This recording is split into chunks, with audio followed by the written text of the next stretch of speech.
Azure containers. What are containers basically? You might have heard a lot of things like the Docker, the Azure Kubernetes containers. The Kubernetes, basically Kubernetes provide in AWS, Azure, and others too, right? So what are these? Why they use the containers? So we'll discuss about the containers, what exactly it is, right?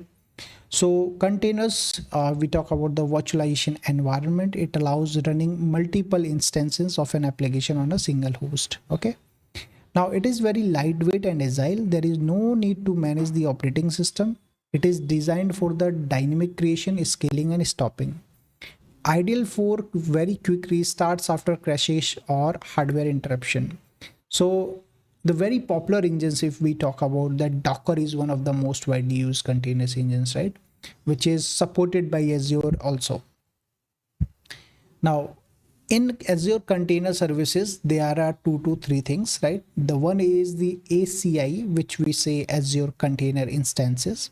Now, this is very fastest and simplest way to run containers in Azure. It is a PaaS offering, that is platform as a service, and there is no need to manage virtual machines, just upload and run containers. Second one is this Azure Container Apps, which is something similar to the ACI, but having some extra functionalities like load balancing and scaling. And it offers more elasticity in the design. Now the last one, we can talk about the Azure Kubernetes Service, right? So AKS is nothing but it's a container orchestration service, right?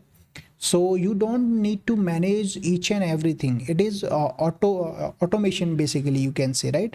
So it manages the life cycle of a fleet of containers for simplified and efficient management.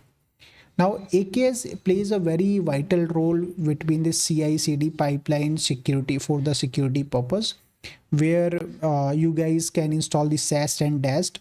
So whatever the images is going to build and download it is going to come in the AKS containers, and you don't need to also install the Docker here, because AKS itself provide the containers of the Docker, which is inbuilt in the AKS.